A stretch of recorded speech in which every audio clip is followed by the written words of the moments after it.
Ecclesiastes 4:9-12. 2 are better than 1, because they have a good reward for their labor. For if they fall, one will lift up his companion.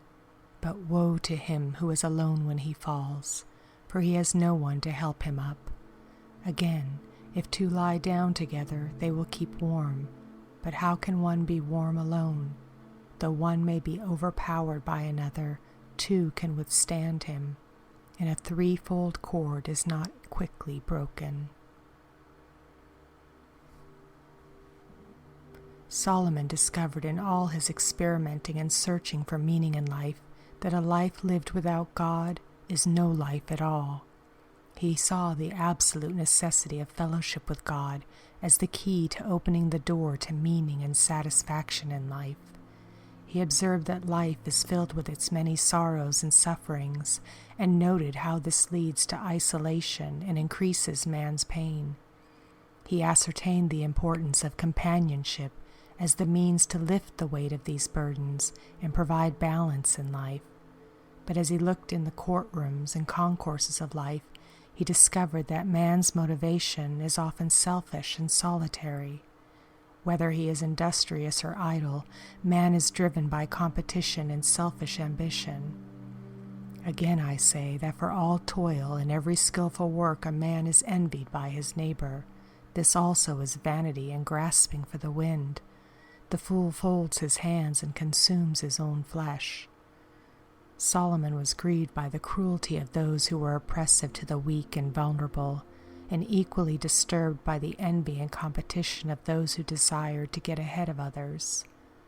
Behold, these are the ungodly who are always at ease. They increase in riches. Surely I have cleansed my heart in vain and washed my hands in innocence. For all day long I have been plagued and chastened every morning.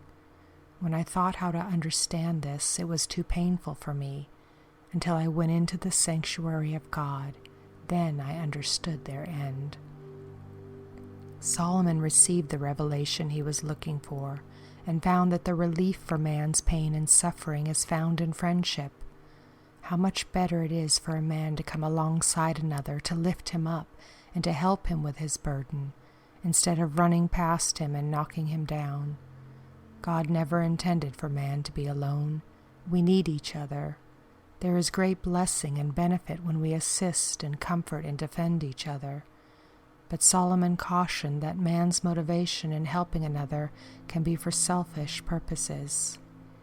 For he comes out of prison to be king, although he was born poor in his kingdom. There was no end of all the people over whom he was made king, yet those who come afterward will not rejoice in him. Surely this also is vanity and grasping for the wind. Man will never be satisfied so long as God is eliminated from the picture. He will always be looking for something new to satiate his unsettled soul. This is why so many gravitate to causes and not to Christ. A multitude of people will gather for a good cause, but will soon be unsatisfied and bored with their choice and be searching for the next best thing. This is why the crowds cried out, "Hosanna in the highest," at the beginning of the week, and "Crucify him" by week's end. Brethren, if a man is overtaken in any trespass, you who are spiritual restore such a one in a spirit of gentleness, considering yourselves lest you also be tempted. Bear one another's burdens, and so fulfill the law of Christ. Oh, that men would give thanks to the Lord for his goodness, and for his wonderful works to the children of men, for he satisfies the longing soul and fills the hungry soul with goodness.